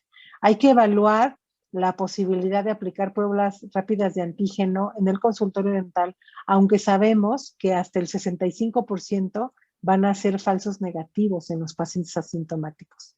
Y por otro lado, pues tenemos que capacitarnos en la toma de muestra, que no es sencilla y que en algunos lamentables casos han habido accidentes graves, o sea, ha habido perforación de membranas meníngeas, y eso hay que considerarlo. No es sencillo, sí hay que tener un entrenamiento. En realidad es que estamos expuestos a superdiseminadores de la enfermedad. Ya sabemos hoy que se transmite básicamente por vía aérea, que sí hay que desinfectar los objetos inanimados. Esto es cierto, hay que seguirlo haciendo, pero lo que más nos tiene que preocupar es el aire, cómo queda el aire. Comenzar a incentivar las técnicas de aislamiento dental sería muy buena idea, y es una buena oportunidad para la estomatología de voltear la mirada y trabajar más en la prevención, trabajar en la odontología mínimamente invasiva, en el empleo de instrumentos manuales. O sea, yo creo que es un momento de reflexión que nos puede llevar a hacer cambios importantes en la estomatología y a dejar de ser tan mecánicos, ¿no? Como lo hemos estado siendo. Ya les había yo comentado sobre esto, que mucho se ha hablado que hay reducción de la carga viral en saliva con el empleo de ciertos colutorios, sobre todo en la iodopovidona, que al 0.2%, que sí es virucida para los coronavirus in vitro. No hay estudios in vivo que nos lo puedan confirmar. Y también la clorexidina o el cetilpiridino es efectivo. Lo que no se debe de utilizar es el peróxido de hidrógeno. Nunca es cáustico y no es efectivo para nada. La OMS nos ha recomendado utilizar presión negativa, que la presión negativa tiene que ver con cambiar 12 veces el aire completo de un área en una hora. Para eso se requiere una infraestructura enorme y cuesta mucho dinero. O sea, y por ejemplo, un cubículo muy pequeño, que lo hagamos para presión negativa, se requieren varios miles de dólares para poderlo realizar. Entonces, tenemos otras opciones. Una de ellas es la succión de alto volumen, que yo creo que se tiene que comenzar a usar ya. O sea, no podemos seguir utilizando la succión normal, tenemos que emplearlo de inmediato. Y estas cámaras aislantes que se empezaron a comercializar, a mí no me parecen tan buena idea, me parece complicado trabajar con ellas y después complicado la higiene, pero bueno, es una de las opciones que se han establecido. En cuanto al aire, pues creo que esta es una de las partes más importantes que tenemos que observar. O sea, tenemos que ver de qué disponemos. Existen filtros HBE que son muy buenos, son filtros de alto volumen, y hay otros que son filtros cepas como estos, que son muy efectivos para coronavirus y que abarcan grandes áreas de trabajo. Entonces, me parece que las clínicas dentales tienen que ya comenzar a trabajarse con estos filtros EPA. Cualquiera de las dos son buenas. Lo único que les recomiendo es que este filtro EPA en particular se cercioren que los filtros internos sean intercambiables, porque dentro de esos filtros también quedan hongos y quedan bacterias. Y entonces adentro de las cámaras pueden haber verdaderos caldos de cultivo que después pueden ser patógenas, ¿no? Sobre todo para el personal que está en la clínica. Pero si son intercambiables, son una excelente opción. En el 2010 se publicó este trabajo de Hallier, donde en una clínica dental utilizan este aparato con muchísima efectividad. Y en ese momento, fíjense, no era por el SARS-CoV-2, sino por la hepatitis, por el virus de la hepatitis, que también es algo que tenemos que estar observando con mucho detenimiento. Así que si pueden, tomen la referencia para que lo consulten. Es una muy buena opción, sobre todo para estas clínicas largas y que podamos trabajar con un poquito más de pacientes o con más, y además con más seguridad, ¿no? De lo que estamos haciendo. También se han comercializado muchas de estas lámparas de luz ultravioleta.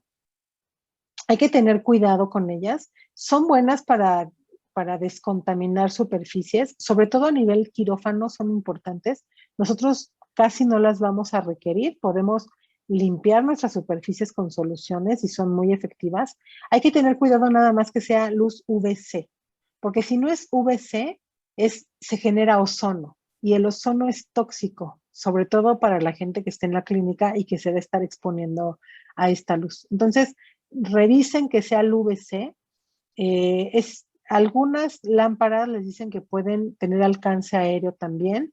Las mejores son caras y en ese sentido tengan cuidado, desconfíen de estas manuales que son muy baratas. Hay algunas que cuestan hasta $10. Esas utilizan ozono. Entonces, no hay que utilizarlas. Aquí hay que tener mucho cuidado con el empleo de estas estrategias que no son efectivas. Lo mismo que los nebulizadores o los tapetes, eso no sirve absolutamente para nada. Que no se nos olvide dentro de las estrategias que tenemos a la mano, que tenemos que utilizar el triage telefónico y el presencial.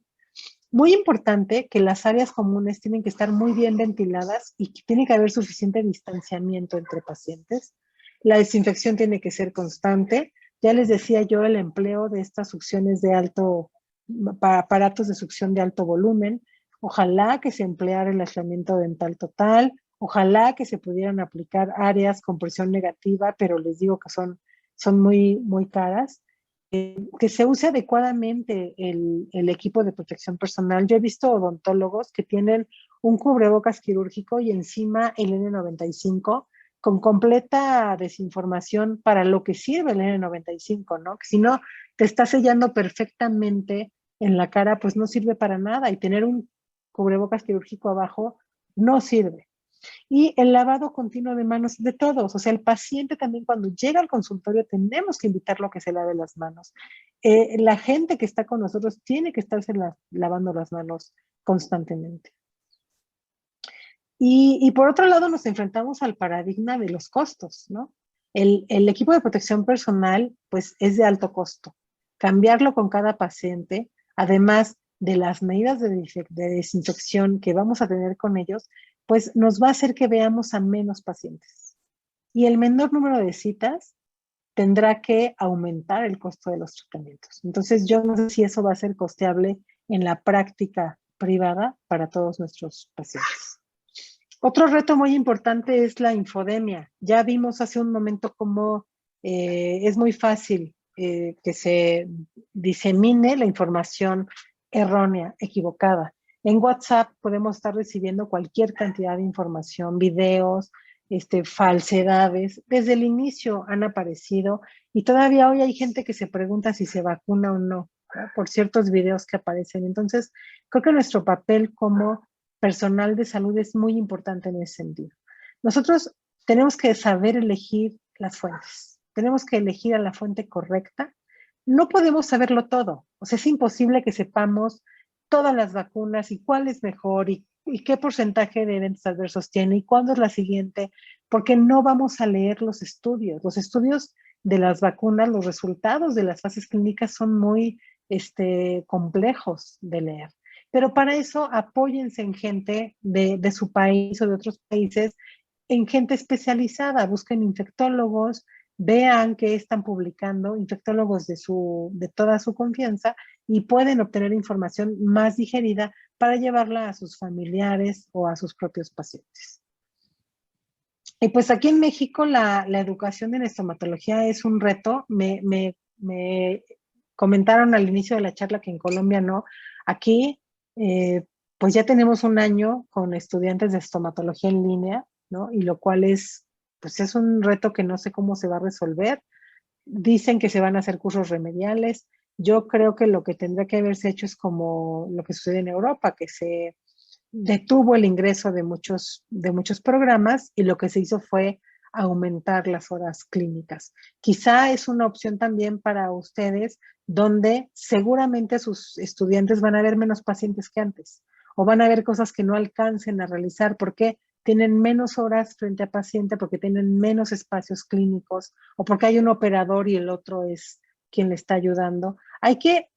Creo que hay que analizar estos problemas con cuidado, con mucho detenimiento para ver cómo va a ser la formación de nuestros estomatólogos a futuro y también ver en términos de infraestructura qué vamos a hacer con nuestras escuelas de estomatología. Las clínicas dentales pues tienen que reformularse. No podríamos seguir trabajando así a la mitad del espacio. O sea, ¿cómo vamos a hacer para que se siga viendo pacientes en la misma proporción y que los estudiantes tengan la misma formación adecuada en tiempos de hora clínica?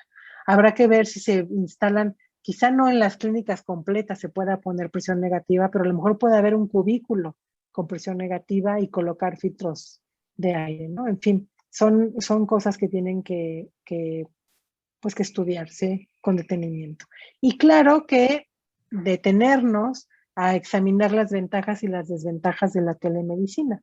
Que la telemedicina pues tiene sus muchas limitantes, sobre todo porque la fotografía regularmente nos la manda el propio paciente y a veces no está bien iluminada, a veces tiene el flash ahí, la luz del flash se ve en las imágenes, entonces nos cuesta un poco de trabajo, pero sin duda la telemedicina es una estrategia inicial muy buena, primero para identificar las urgencias. Ya les enseñaba yo los pacientes con glossitis migratoria benigna, que qué bueno que puedan mandar fotos y uno pueda hablar con ellos y no tener que quitarle la consulta a un paciente que sí lo requiera. Hay que tener muy claras las limitantes. No estamos viendo la boca completa del paciente, estamos viendo lo que él cree que es importante que veamos. Podemos omitir otros signos y otros síntomas y, por supuesto, la calidad fotográfica. Entonces, teniendo en cuenta estas limitantes, yo creo que es una buena estrategia paliativa que nos permite transitar hacia una consulta más efectiva, ¿no? Y miren, dentro de las limitantes que existen están estos casos. Por ejemplo, un paciente de 28 años, recién diagnosticado con VIH, que nos manda esta fotografía a su infectólogo porque identificó esta lesión que al paciente no le molesta, pero pues le llamó la atención que la tuviera ahí en la mandíbula. El paciente tiene una inmunosupresión muy severa, o sea, tener 43 CD4 es grave, es una inmunosupresión muy severa y el paciente dice que la detectó 45 días atrás. En contraste con esta mujer de 71 años, con diabetes mellitus hace 15 años, con neutropenia, una neutropenia grave, y que tiene 7 meses de evolución con estas úlceras también grandes que permiten ver el hueso expuesto, ¿no? En ambos casos vemos el hueso mandibular. ¿Cómo podemos identificar quién requiere atención inmediata? Pues sin duda este paciente, un paciente con inmunosupresión, con esta lesión que aparece hace 45 días y que es un paciente con VIH sin tratamiento, pues esto seguramente es un linfoma y requiere una toma de biopsia rápida. En contraste con esta paciente que sí, efectivamente tiene neutropenia grave, pero lo más probable es que estemos ante una osteonecrosis y no requiere un tratamiento en ese momento específico de urgencia. Entonces, para estos casos nos sirve la telemedicina. Hay otros que son más complejos, porque si ustedes ven estas dos, pues se parecen mucho, ¿no? En este caso es un hombre de 31 años también con VIH, con inmunosupresión muy severa, con 21 días con esta lesión. Y además vemos por acá otras manchitas blancas y por acá herpes, ¿no? En contraste con este hombre de 52 años, fumador, por 20 años, sin ningún laboratorio y que nos dice que tiene 10 meses con esta lesión. Pues en ambos casos hay que verlos, ¿no? En ambos casos hay que verlo, ver al paciente para hacer un examen integral, pero vean qué distintas pueden ser los diagnósticos. En este caso es un carcinoma escamocelular invasor, muy extendido, y en este caso era una úlcera inespecífica, o sea, una úlcera recurrente mayor en un paciente con VIH. Dos lesiones con apariencia muy similar, pero con un pronóstico y un tratamiento bien distinto.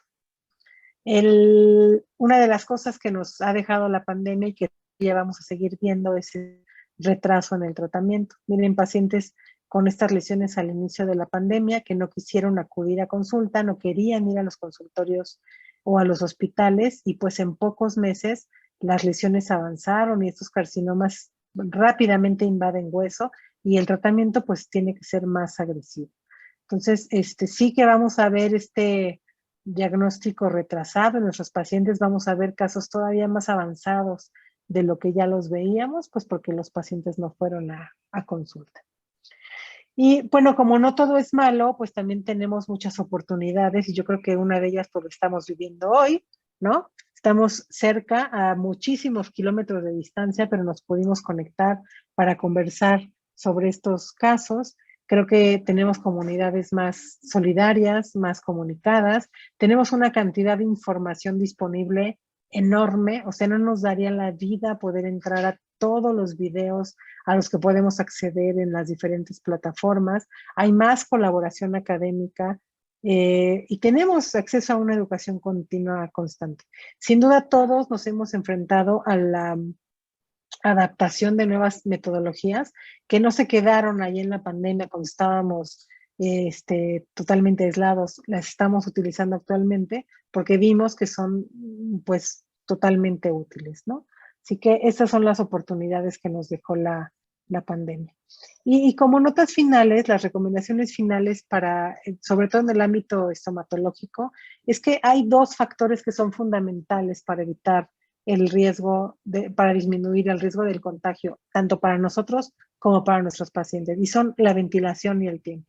Todos los consultorios dentales tendrán que ser adaptados a esto, tendrán que tener áreas ventiladas, no basta con tener un ventilador o con poner un aire acondicionado, tenemos que tener ventanas que se puedan abrir y que pueda circular el aire, si no podemos meter presión negativa, y tenemos que dar tiempo entre pacientes, o sea, se acabó ese momento en que tenemos un paciente y luego el que sigue y luego el que sigue, porque hay que higienizar muy bien y hay que hacer este cambio de aire entre un paciente y otro, sobre todo cuando utilizamos aerosoles. Idealmente, les decía yo, la presión negativa, evaluar el empleo de estas cámaras con luz ultravioleta, recordando que necesita ser VC, implementar ya la succión de alto volumen y los inyectores con válvula antirretorno, y los medidores de dióxido de carbono son una estrategia también muy, muy efectiva para las salas de espera, para los lugares donde están los pacientes reunidos o donde están los estudiantes reunidos, y son muy económicos. Estos ya deben estar en todas las escuelas, por lo menos en cada aula. Y pues que no se nos olvide esto, ¿no? Que aunque nosotros no hacemos el juramento hipocrático, aquí en México no lo hacemos, pero sí creo que nuestra principal, pues, cometido en nuestro ejercicio profesional tiene que ser el primero, no dañar. Y si no sabemos, pues mejor preguntamos y nos asesoramos de quien sí sabe. Pues les dejo aquí mis datos, están mis redes sociales, mis correos electrónicos, por si tienen alguna duda, alguna pregunta en particular, o si requieren que les envíe bibliografía o cualquier cosa con los que les pueda ayudar, con mucho gusto estoy para ayudarles, y les agradezco mucho su atención. Casi hicimos las 2 horas que estaban marcadas. Así que muchas gracias, doctora Eliana y doctora Gloria. Doctora Gabriela, muchísimas gracias a usted por este panorama tan importante que nos dio. Yo enseguida vamos a oír al público las preguntas que tengan, pero definitivamente usted nos recalca y nos resalta la importancia de ser tan selectivos con la literatura que estamos revisando. Y también la curva de aprendizaje que tenemos en este caso con esta pandemia, enfrentados a un virus desconocido, y cómo cambia la literatura que se va reportando, y definitivamente nos toca poner las pilas a los estomatólogos con la investigación, con la presencia en los hospitales, con la presencia de pronto en las UCI. Eso es algo muy, muy importante. Es inmensamente agradecida por la disposición y la colaboración que ha tenido con nosotros. No sé si alguno de los asistentes tiene alguna pregunta. Ahora tenemos felicitaciones y agradecimientos pues por la conferencia. Eli, no sé si tú tengas alguna pregunta o algo que decir. Nos dejas pues, doctora, obviamente completamente agradecidos por todo lo que nos hablaste y obviamente las inquietudes que nos quedan, ¿cierto? Todo respecto al montaje del consultorio y obviamente la discusión que tenemos que hacer tan grande en las universidades, porque si bien ahora en Colombia o al menos en las 2 universidades que te invitamos estamos trabajando, ha sido duro, ha sido muy difícil, y pues obviamente todo lo que esto ha implicado para la administración de la universidad, de las clínicas, los pacientes, los costos, ha sido muy complejo, y pues todo esto hay que asumirlo en pro de la academia, primero la academia, obviamente, perdón. Entonces, yo pienso que en este momento estamos pues como en el sube y baja de esta pandemia, y pues hay que tomar decisiones obviamente frente a la academia. Nos dejas unas inquietudes bien interesantes, Doc. Muchísimas gracias. Qué bueno, esa es la intención, gracias a ustedes. Y la intención es esa justamente, ¿no?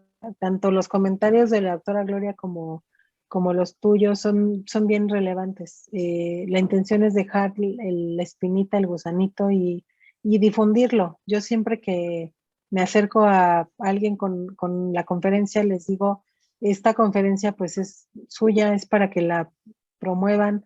La información la tenemos que dar nosotros, hacia los pacientes, hacia los estudiantes. Entonces, con mucho gusto se las comparto para que la tengan y la difundan, porque de eso se trata, ¿no? De informar. Y pues yo les agradezco mucho. Sí, lo mejor que podamos.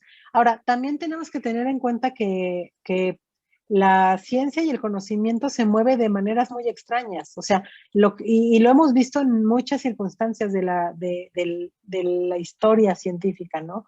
Lo que un día parece que es cierto, al siguiente ya no lo es. Así es. Entonces, sí tenemos que tener esa flexibilidad también. Y la pandemia por COVID-19 nos lo ha mostrado, ¿no? O sea, lo que pensábamos al inicio es bien distinto a lo que pensamos hoy. Entonces, tener esa flexibilidad, pero sí acercarnos a la información más real, más clara, más basada en evidencia y con la metodología científica adecuada. Total, y tener lo que tú hablabas ahora de la infodemia, yo creo que nosotros desde el punto de vista académico, más que cualquier persona, tenemos que cuidar mucho lo que difundimos o lo que leemos y creemos en las redes sociales. que hoy en día son el medio informativo más importante que tiene todo el mundo, y eso es en lo que la mayoría de la gente se basa para tomar decisiones. Entonces, yo insisto en que la enseñanza muy importante es ese manejo cuidadoso que debemos tener de la información, ¿cierto? Con nosotros mismos, con nuestros pacientes, eso es completamente importante. Influye en la parte mental de los pacientes. Sí, tenemos que ser más drásticos en saber qué es lo que vamos a replicar y qué no. Así es. De acuerdo. Bueno, veo que por ahora no hay ninguna pregunta. Muchas felicitaciones aquí en el chat. Bueno, entonces no sé si Eli tiene algo más que decir, y si no, aquí nos despedimos. Nuevamente, muchísimas gracias, doctora Gabriela. Gracias por compartir, gracias por darse a la tarea de hacer esta investigación y este rastreo tan importante, de compartirlo con todos nosotros, de abrirnos los ojos. Así que muchísimas gracias. Gracias a ustedes. Por ahí esta plática está resumida en un artículo que se publicó este año en Oral Diseases, por si tienen acceso a él, y yo con mucho gusto le hago llegar a Eli la presentación. Se va a ir en PDF porque está muy pesada, pero se las hago llegar para que la puedan difundir. Información para todos. Y de nuevo, muchas gracias. Para mí, de verdad que es un gusto. Colombia es un país que yo amo, o sea, es un país que lo siento tan cercano, me encanta su gente, me encanta el país. Feliz de estar con ustedes, muy, muy contenta y muy agradecida. Por acá la traeremos, seguramente claro. que sí. Bueno. Apenas pase esta pandemia, seguramente estará por acá. Vale. Sí, total. Muchísimas gracias a todos los asistentes, espero que pasen una muy, muy buena noche, y doctora, feliz noche también, que descansen. Muchas gracias a todos. Un abrazo. Gracias a todos. Gracias. Okay. Y saludos también saludos a Cartagena, que tan precioso lugar es. Aquí la están invitando a Cartagena también. Yo feliz de regresar allá, es el lugar tan